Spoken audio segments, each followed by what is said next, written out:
Hello, my middle market music industry friends. J.R. Everhart here, your friendly neighborhood grumpy sound guy. Today, we're going to dig into some serious industry secrets that I am asked about and bombarded about a million times. And I'm finally just going to break down and do a video on this stuff and try to let you guys into the inner circle of what doing business, successful business, inside of both the cover band market. We're talking like regional to local cover band market, because we're always talking middle market on this channel.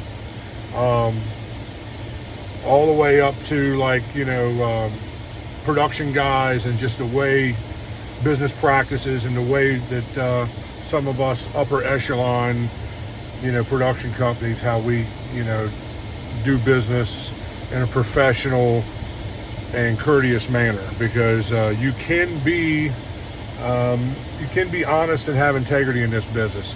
You do not want to get bored with this and bug out 2 or 3 minutes into the video, because at the end of this I'm going to give you the pathway to success to be able to get where you want to get with your band, get into the venues that you want to be able to get into, and make the kind of money that you want to make. So I'm going to save that to the end, but we're going to kind of go through this step by step. I actually made a couple notes for this video. Usually most of these videos are just off the top of my head, but I feel passionate enough about this. This conversation needs to happen in an open format so that we can, maybe all help each other, along the way.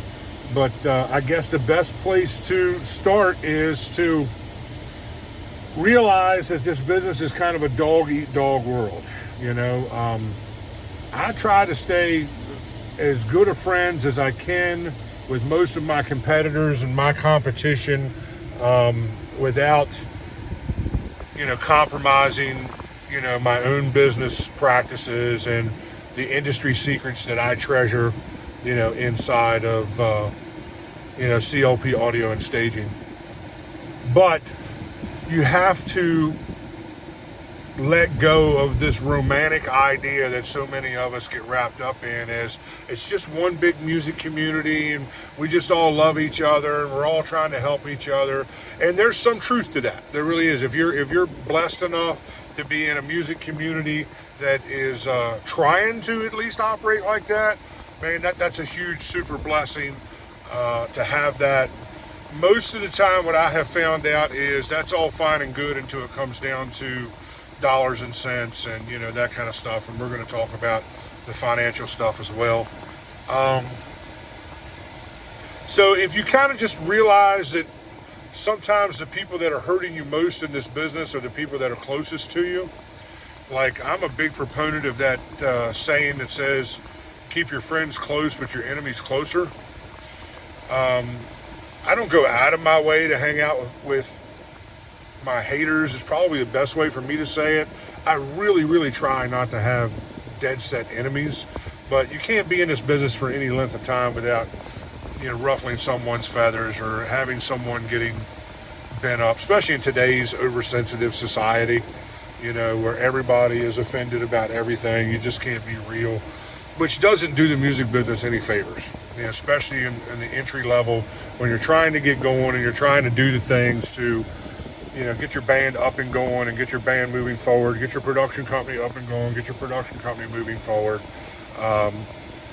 You just got to kind of let go of that romantic idea that everybody loves you, because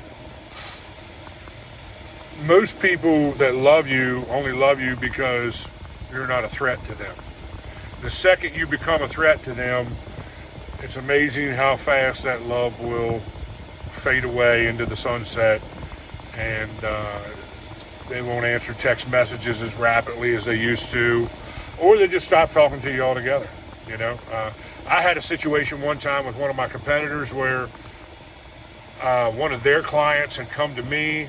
This guy kind of had a reputation for being a little bit of a jerk to work with. This client's telling me that they are absolutely sick of working with the guy. And they're going to hire somebody else. And I was their first phone call. Well, I'm friends with said guy, or was friends with said guy. So, I didn't, throw mud at the guy or anything like that, because believe me, the client was on the phone just blowing me up about how, horrible he is to work with. I know bands that's worked with him and called me after the fact and had those same conversations.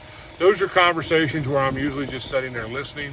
I'm not really adding much to the conversation. I really don't like to throw mud. I really do not like to, be in a situation where I'm gossiping about somebody. So I just usually let people talk and just really listen. Most of the time I'm sitting there thinking, I wonder what they're saying behind my back, when people are talking like that. But that's a whole nother conversation. Nevertheless, I send the guy a contract. He pays a deposit. I get the thing under contract. Once I know it's a done deal and it's worth having this conversation with my buddy, then I pick up the phone and I call the guy, because I want him to hear it from me. I don't want him to hear it on the street or from the client or anything like that. I pick up the phone, I call him, I say, hey dude, here's what's going on. This is what they said. They said if they didn't hire me, they were going to hire somebody else. So, I'm obligated, by my own business practices to do my due diligence to try and do the best I can do. I did not cut the guy's throat. In fact, I am 99.9% sure I was doing the job for the same price he was. In fact, I'm like almost 100% sure that was the case, because they kind of told me some numbers that would make that the case. So it really wasn't about money. It was just about, these people just didn't want to work with the guy anymore, And I mean, I say this all the time to the young guys that I intern and that are coming up in my company. Your skill set and the things that you do in this business are only a small portion of what is selling you. You're really selling yourself, man. People want to work with people they want to work with. And I mean, I struggle with that sometimes because, I'm the grumpy sound guy, and sometimes my bark is always worse than my bite, but, sometimes my bark is a little rough and hard to digest just because of the stresses and pressures that go along with, working in this business, especially when you're working with people who are adamantly convinced that they know what they're doing and know how to do my job when they really don't. That's usually when most of the frustration, comes about. But anyway, so I'm on the phone with this guy and I'm like, hey dude, man, I'm sorry, but here's the situation. I got the gig under contract. It is what it is. I really wasn't for sure the thing was even going to pan out, but it has panned out.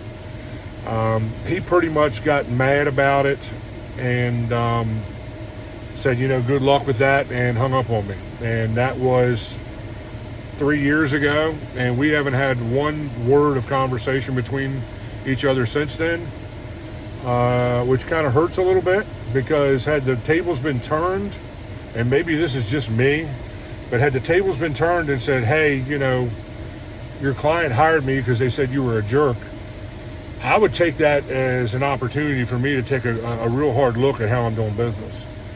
Because if that's how I'm coming off to my clients to such an extreme that they're willing to reach out to one of my competitors and not work with me anymore, then the problem is with me, not with my competitor. My competitor's doing his due diligence to support his family and to support his company. I can't get mad at him for doing what he, if it wasn't going to be him, it'd be somebody else. This guy wasn't seeing it that way. And such is life. He'll get over it. The reality of the situation is COVID happened and the whole thing fell apart anyways and turned into a nightmare situation that I just absolutely cannot wait to get out of. We never did do the festival that we were slated for. I think I ended up, traveling up to this guy's neck of the woods and doing some kind of big bar gig for a discounted price to make him feel warm and fuzzy about his deposit that the contract clearly stated was non-refundable, but could be credited toward another event. He didn't want to do any more festivals. He didn't want to be on the hook for anything moving forward. So against my better judgment, in trying to be a man of integrity in a company of integrity, I went and kind of stroked him and got him off my back. He's since called me for more work, and I have turned him down and said that I was busy in other markets and didn't really have the time to run to his market to do work for him. And basically, I just don't want to do work for him because I don't think he's a man of integrity. And, sounds to me like my buddy's attitude toward the guy might have been justified. So, hey, you know what? We live and we learn. You know, it is what it is. I still think, you know, I know the guy has a reputation for being what he is. So it is whatever it is. But it's a dog-eat-dog world.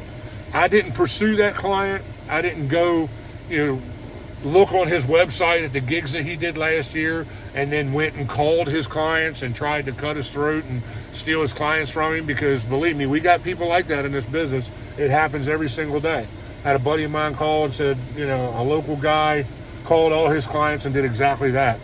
Even made the statement that we have no overhead, we'll do it for whatever price you want to do it for, we just want to work for you guys. No one can compete with that. And no one needs to tell anybody the unwritten proverb of you get what you pay for. You know what I'm saying? So everybody kind of knows that if you're going with a guy who's less expensive, you're probably getting cheaper quality work, you know?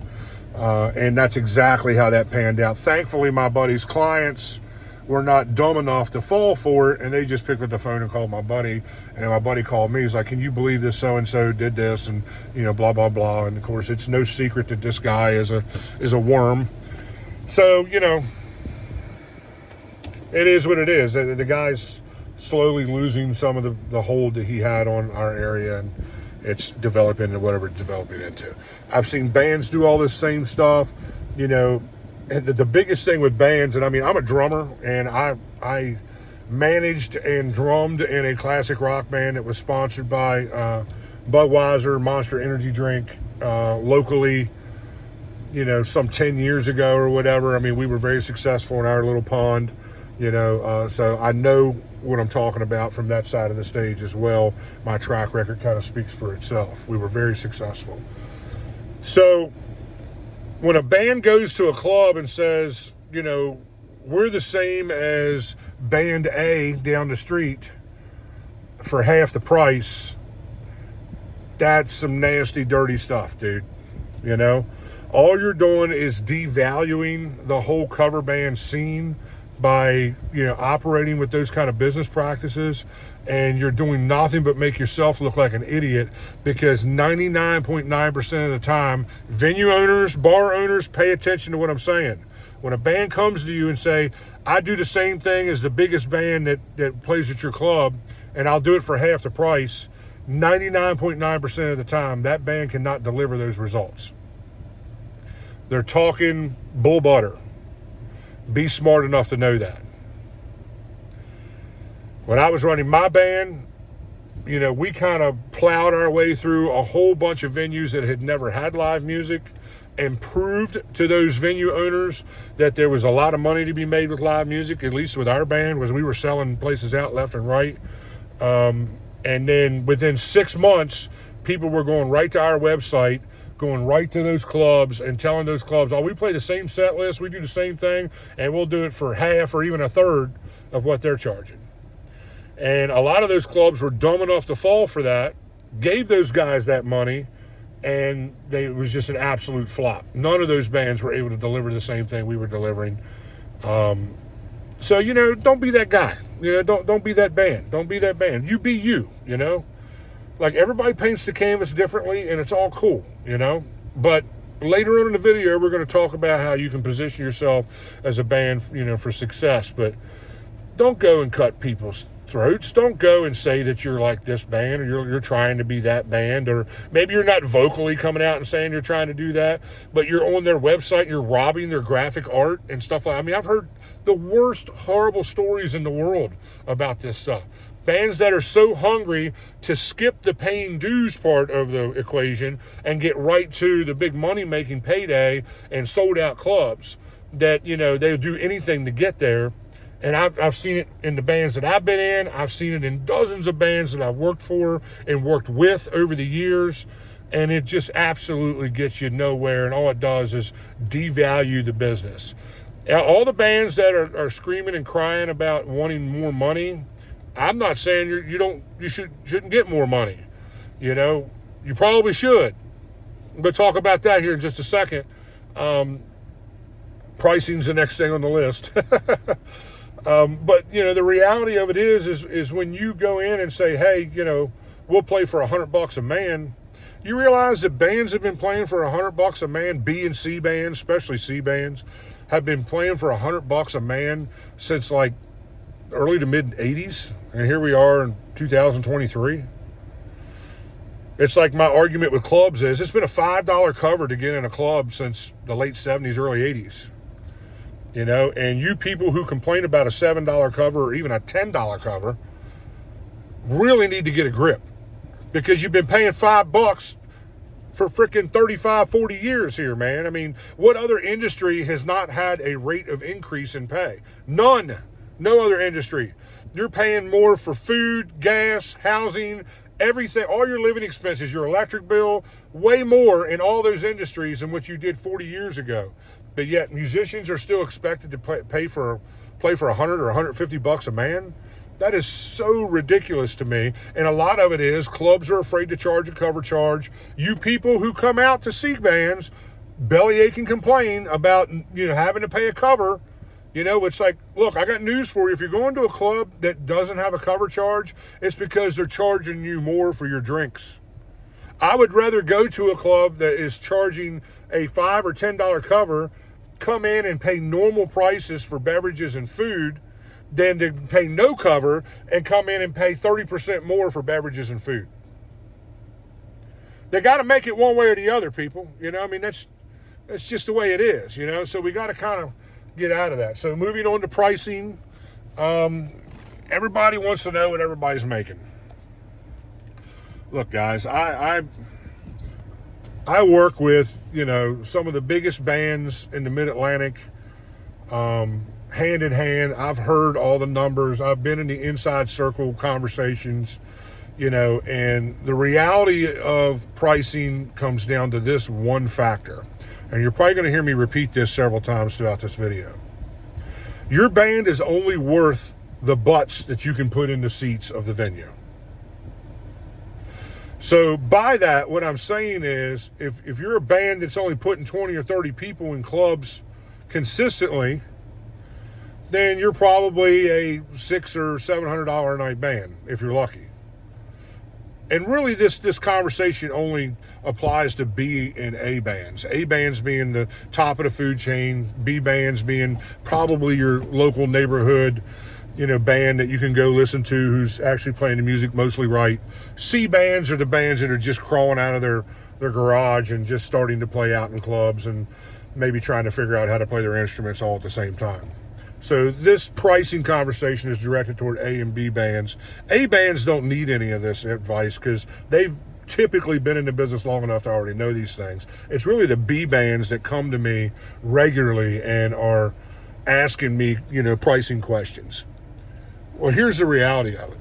Like I said, if you're only putting 20, 30 people in a place, you know, the club owner's losing his rear end. This is basic economics, people. And this is the thing that I always had in the front of my mind when I was running my band. If I'm making the club owner money and I don't have to apologize for our performance and our draw, then I never have to apologize for my price. And I see bands playing games all the time because they've been together for, you know, 5, 8, 10 years, and they're still only drawing 75 people, 80 people at most venues they go to. Look, if you play at a venue that would have a packed house, if a DJ was playing, like they have a built-in crowd, like a lot of beach clubs are like that, a lot of waterfront clubs are like that, a lot of big hip clubs in rural areas where they're like kind of the only game in town kind of clubs. A lot of those clubs have built-in crowds. They're going to have, you know, 300-400 people there no matter who's playing, whether it's a DJ or it's a B band, an A band, a C band, whatever. They just, people want to be in the club. You can't count those numbers to your credit. You got to count the numbers above and beyond that, because I can guarantee you they're keeping track of the numbers at the door. Even if they're not charging a cover charge, someone's keeping track of the numbers at the door to have a feel for what kind of draw you have.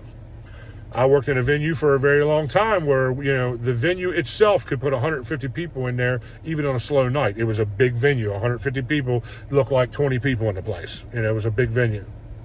So we could really only count the numbers above that as what the band is actually drawing. Now you can get into the whole conversation that the club has a responsibility to the band to advertise and to do everything to do to get people in. The band has a responsibility to the club to do the same thing. Sometimes I've seen guys on both sides of the fence miss that. It is what it is. If you want to talk dollars and cents, it really comes down to the amount of people you're putting in the club consistently. I know bands that are, putting, 1,000 people in a 900-seat venue regularly. They're selling out, venue menus is what we call them kind of places, where, it's a pool hall or it's a waterfront club or it's a place that's known for, whatever, fill in the blank, sports pub, and they're just selling those things out night after night after night after night.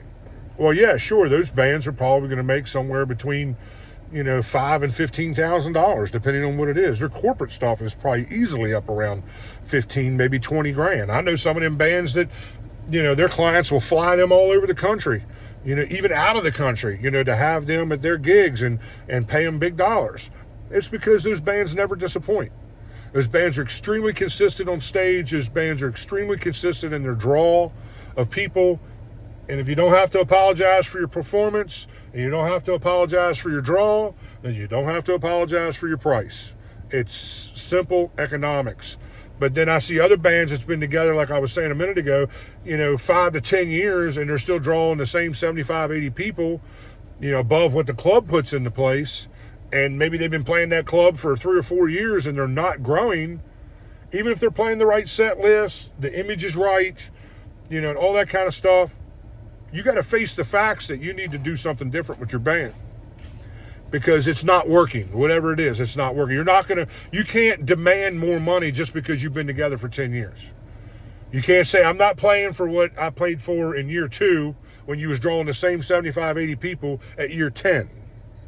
And I've seen those bands get mad, leave their agent, bunny hop from one agent to a next, that kind of thing. These people ain't doing me right. This guy ain't doing me right. Okay, I'm going to go independent now and all that. And it's like, okay, that's all fine and good. Maybe some of that plays an equation at it. We're going to talk about agents next. But the reality of it is the agent never has to explain to a venue owner why they're paying so much to this, band X if band X is selling the venue out. Everybody's got a smile on their face at that point. So you got to kind of keep all that stuff in check. Put butts in seats and you'll see your money go up. And you never get big money if you're afraid to ask for big money. But don't ask for big money unless you see the numbers to support the money you're asking for. It is what it is. If you're a local band that's selling out all the A clubs around the Mid-Atlantic, you might be consistently making $2,500 a night or something like that, or more. It just completely varies from venue to venue, from band to band. That's the thing you got to figure out. We're going to talk about how to get from point A to point B at the end of this video, so stick with me. I know it's a long video, but trust me, stick with me. You're going to be glad that you hung around. So agents can be a two-edged sword. I work with a ton of agents. I have a good working relationship with the agents that I work with because I kind of approach the situation like, look, I don't have a problem with you making money off of what I do. You're the middle guy. You have dedicated your life and your whole career to being well connected in this business and to being connected to all the events and all the venues that everybody wants to play. That's what agents do. That's why they can charge you a commission on booking you in one of their rooms.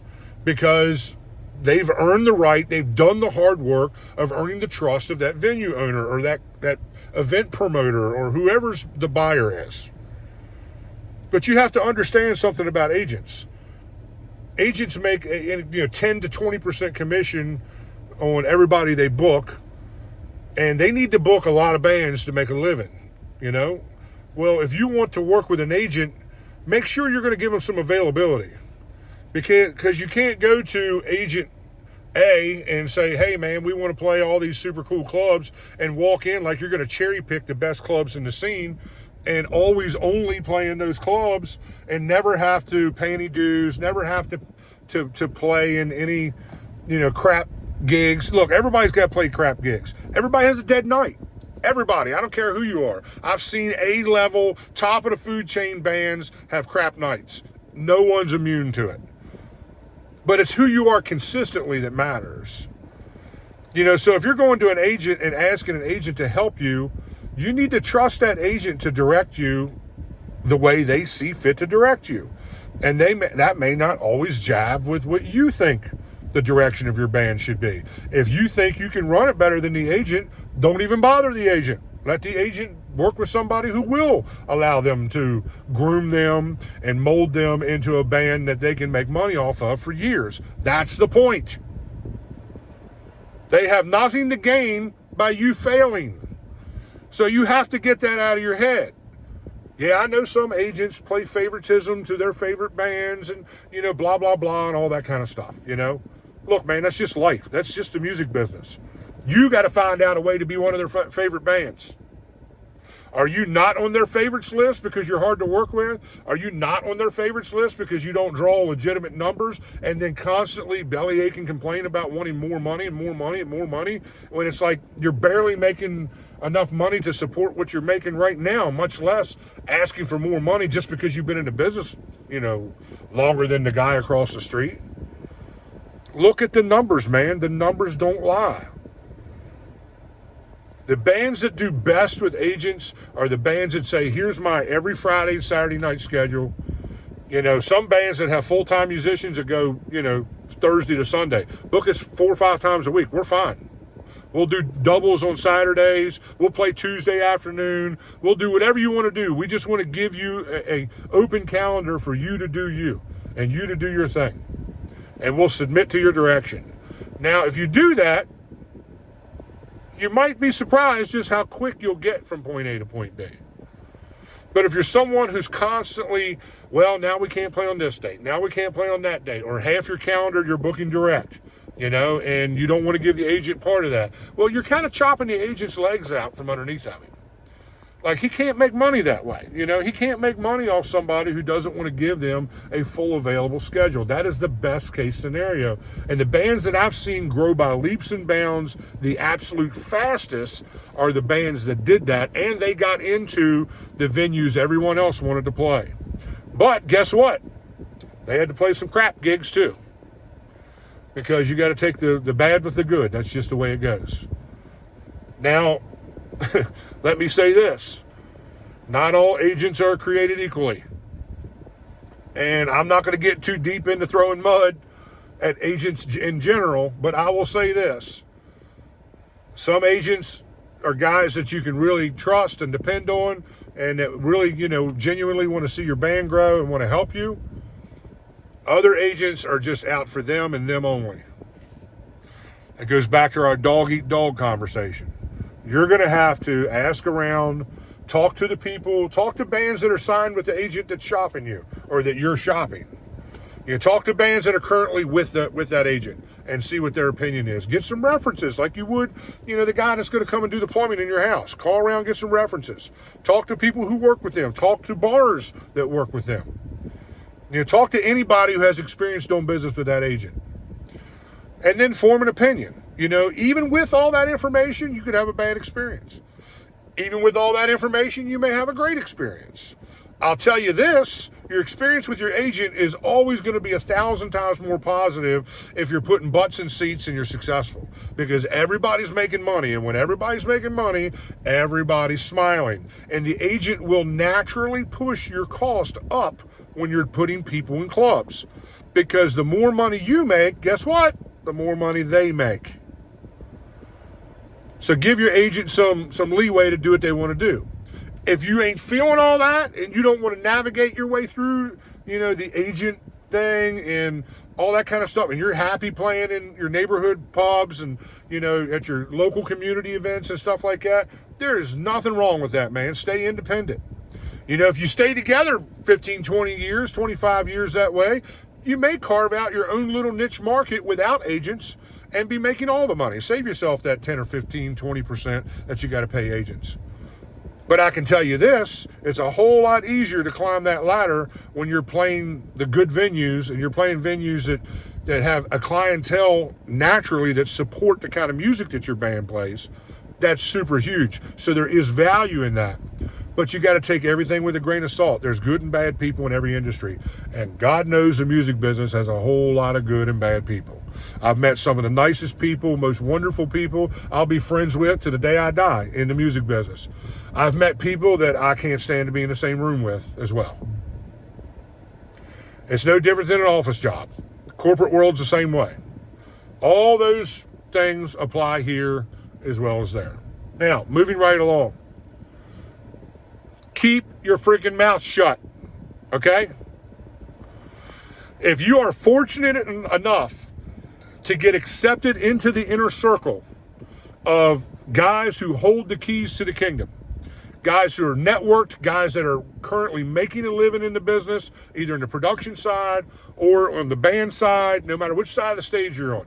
If you're lucky enough to be rubbing shoulders with guys that are making legitimate full-time salaries working in the music business, and they're nice enough to sit down and have this kind of conversation, maybe even share some inside industry secrets, maybe share some pricing, some like for your eyes only kind of information, keep your freaking mouth shut. I can't stress that enough. I just had a production buddy of mine yesterday post on Facebook. He sent a guy to cover one of his jobs, and the guy went right to the venue owner and ran his mouth about a bunch of inside numbers that his company makes at other venues, and it's looking like it may cost the guy the venue now. Now the guy that was running his mouth lost his job, and the guy that was employing that guy lost the venue. Possibly, the way it looks. And it's probably going to have ramifications across some of the other venues that he works at, because these venue owners talk to each other. Keep your friggin' mouth shut. This business is small. I don't care which side of the stage you're on. The business is small. There is a handful of people who hold the keys to the kingdom. All around the Mid-Atlantic.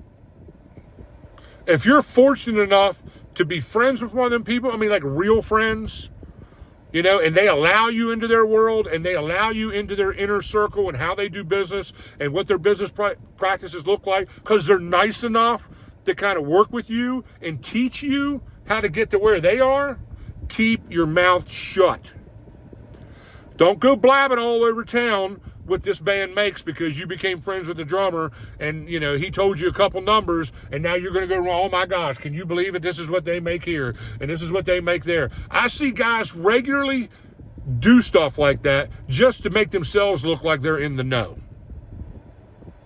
Just to make themselves look high and mighty, like, oh, I'm better than you because I'm friends with this guy and I know what they make and I know what this guy makes and I know what that production company makes and, blah, blah, blah, and all this, that, and the other. That don't do anything but make the whole business look bad. And it makes you look like an idiot. And if a guy like me or a guy like my buddy that was on Facebook yesterday finds out about it, you will be blacklisted so hard and so quick, you'll be lucky to get a gig or a production gig anywhere. Because we all kind of watch each other's backs. Yes, we're competitors. Yes, we bump into each other from time to time at gigs where we have to, bid against each other. We all try to do our due diligence. The buyer's always going to go with whoever they feel comfortable with. Because guys on my level are pretty much offering a lot of the same, services. I may do it a little different than they do, and that might appeal to the buyer. He might hire me. My buddy over here might do it. His way may be more appealing to the buyer and they hire him. I'm not mad at him and he's not mad at me. That's just how we try to respect each other in this business. But don't you dare go and throw mud at that guy. Don't you dare go throw mud at that other band. Because it makes you look like an idiot. Keep your mouth shut. It's ridiculous. And the little 15 minutes of glory you may glean out of that conversation of pulling the covers off, what's behind the curtain, could cost you decades worth of work. Because I can tell you right now, there are people in this business that I don't enjoy working with, but I respect them. And I don't have a problem doing business with them. I do business with them all the time. There are people in this business that I have seen do some pretty ugly and nasty stuff that I do business with regularly. I don't have any problem with them. And professionally, I don't think they have any problem with me. I'm not trying to be their BFF, but you know what? That's the beautiful thing about the music business. You don't have to be in love with the person sitting next to you to make a living in this business. All you have to do is perform. Do what you're being paid to do what you're expected to do, and stack your papers, man. Stack that money. Stack your papers. It's all good. You only got to deal with the guy one night, and then don't walk away from the gig and go running to, every Tom, Dick, and Harry on the street and talk a bunch of junk about the guy. That's why those guys who don't necessarily like me any more than I like them still pick up the phone and call me. Because I have integrity. Because no matter how I feel about that guy personally, and I know inside information about these people that I could easily blab all over the internet for the whole world to see, I would never do that in a million years, because number one, it makes me look bad, and my integrity means more to me than anything else. Number two, there's no quicker way to get on the blacklist than that. And once you're blacklisted, it takes decades to dig out of that. You might as well just pack up and move someplace else, or, get into another industry, because the circle of people that run this business is so small. It really is. I can't stress that enough. Okay, enough said about all that. Let's get to the pathway to success. So now I'm going to talk to bands. I'm going to mainly talk to B bands. B bands are trying to be A bands. B bands are in that, they're like the middle child of the music business. They're trying to, get to a place where their draw numbers are consistent. Their pay is steadily increasing. They want to be where the A guys are. They want to be playing the best events, the best venues, all that kind of stuff. So here is the things that I have learned in my humble 35 years in the business of how to get from point A to point B. It's the exact same trajectory that I ran my band through 10 years ago, and it worked. And I see agents that will take in young bands and groom them doing the same thing. I have bands that regularly come to me for advice and have paid me to come to their shows, work out some bugs in their sound system, but really was just looking for an honest critique of their band, because they know that I won't lie to them. They know that I'll give them an honest, constructive criticism review of what's going on with their band. That's super huge important in this business, because the biggest thing in this pathway to success is getting honest. You've got to get honest about who you are, where you are, and have realistic expectations. If everybody in your band is 70 years old, you're probably never going to be in a band ever again. I'm not saying that there isn't exceptions out there, because there's exceptions to everything. But I'll almost put good hard-earned money on the fact that you're probably never going to be more than a B band. Even if you are phenomenal musicians, playing all the right music, can keep the dance floor going, on your best day, you're probably going to be a very well-paid B band. It just is what it is. Because one of the aspects of this business that everyone kind of gets uptight about and is uncomfortable talking about is image. What do you look like on stage? Look, it's no secret that the entertainment business is full of beautiful, well-dressed people. Hell, you can take somebody who's just average looking and put, hip clothes on them and teach them how to do their hair and makeup correctly, and they'll look extremely beautiful. We live in that time. We have the technology, so you don't have to be born a Barbie doll or any of that kind of stuff or whatever. You just got to know how to handle yourself, carry yourself on stage. And this isn't even about body type per se. It's really about communicating that young, hip, youthful, high energy persona on stage. And I have seen that come from men and women who did not traditionally fit the mold of what is beautiful. sexy and beauty comes across in body language every bit as it does in what your physical appearance is.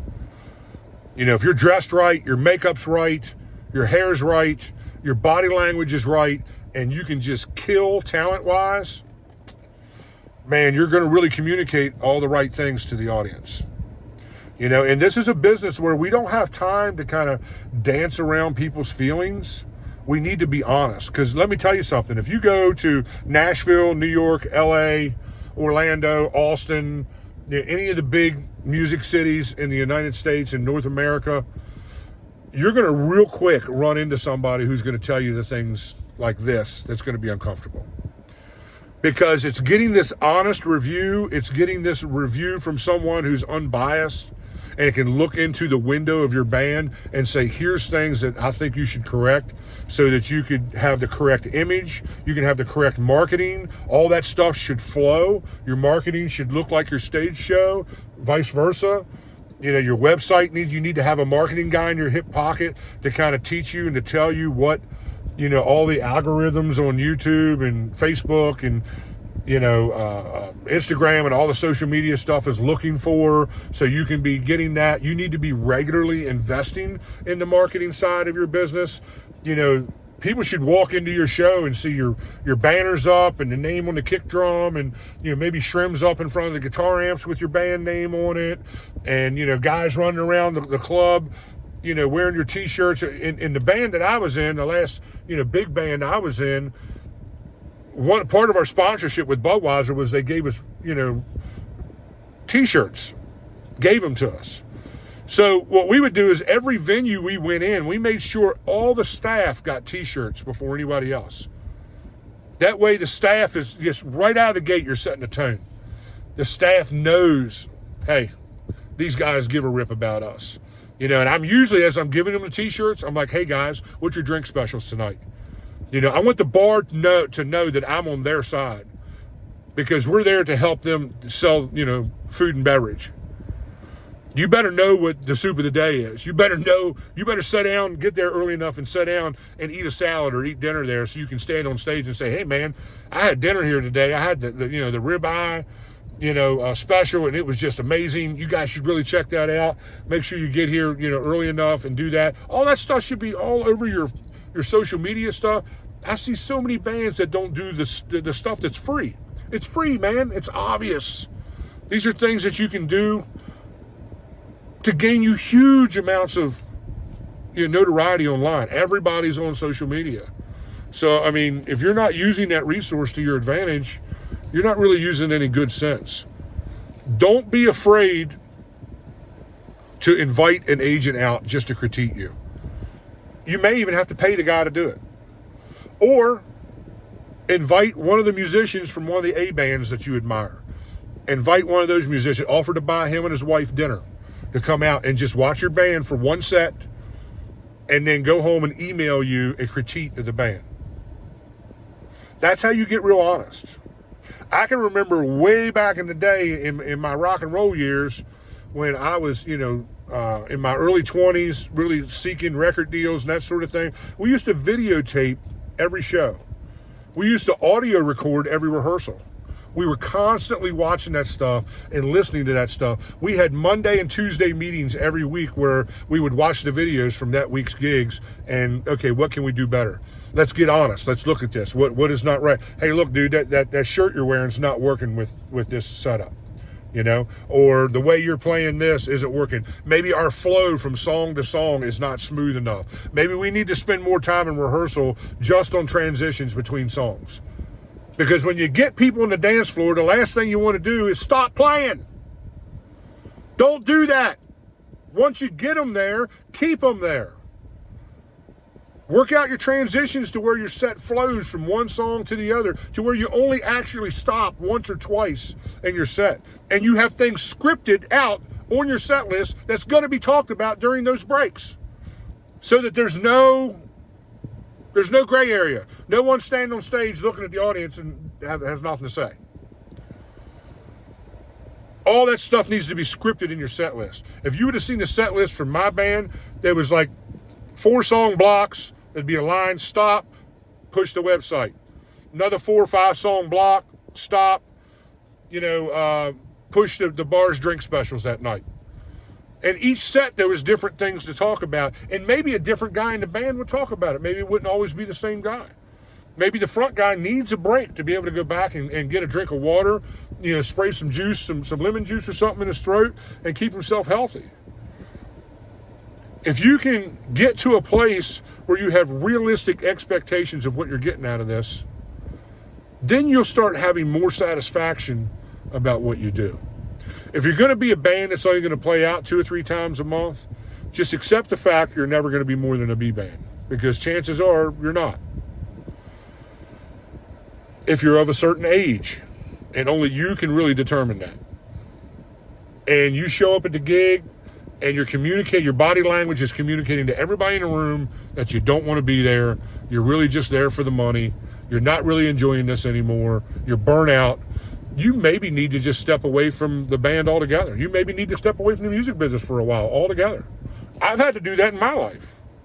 I've had to do that. There was times I went years and barely played drums at all, or, was doing production stuff in my local church. If you're not happy to be there, or you can't at least put on a good face that you're happy to be there, because sometimes that's what it is. Sometimes you got to fake it till you make it. You're never going to get to where you want to go. And by all means, when you're on stage, smile. Don't be a stage statue. Don't stand in one place all night. That's what C bands do. I've seen B bands break that barrier into the A market just by kicking up the energy of their shows. That one thing. They didn't change their set list. They didn't change their marketing. They didn't change anything else. They just kicked up the energy level, just kicked it right in the ass. And they went from a 5 to 12.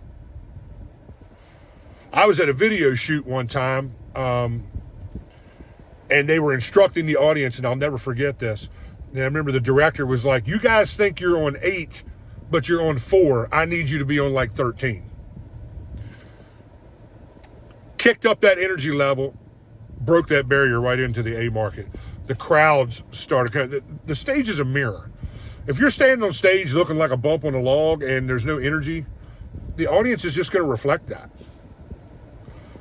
And then when you get to the point where the numbers are starting to show up consistently and people are coming out to see what you are, then you don't have to apologize for your price. You don't have to apologize for what you're giving out, or what you're requiring back and you're giving back to the audience.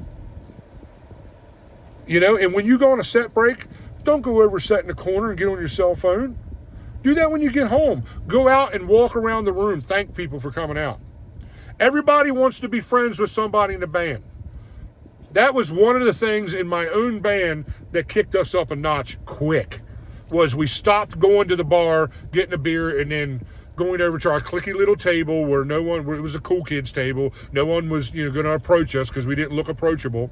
And instead, we started walking through the audience and we started shaking people's hands, thanking people for coming out, asking people how it sounds, becoming friends with people in the audience. You don't have to be BFFs with these people. Chances are you probably won't remember half of them. But the other side of that is, if you made a connection with them, they'll never forget you. And they're going to go to work on Monday, and when they're standing around the water cooler on Monday, guess who they're talking about? Their friend JR from such and such band. Their friend who plays guitar in such and such band. Hey man, they're playing here this weekend. Why don't you guys come out with me? Now that one person just multiplied into 2 or 3 people. And when they come back out that next week, you better make a beeline over their table, especially when you've seen that they brought a table full of people with them, and go introduce yourself to everybody at the table. We call that working the room. Go work the room. Success is not going to fall into your lap no matter what you do. You've got to get out there and make it happen. And if you don't grab a hold of it, it's never going to happen. Get honest, get some realistic expectations, and don't be afraid of really gut level, uncomfortable, constructive criticism. Look, if you're super happy just playing your local pubs and making $600, a gig, and you're in a three-piece band, everybody's making $2 a piece. They're able to pay for their bar tab and dinner and maybe gas to get back home. Hey, man, more power to you. I'm not mad at you. I'm happy for you. Whatever makes you happy. But if you're in a band that's trying to break that barrier and trying to get into that A realm and you're stuck in the B world, those are some things that you can really look at.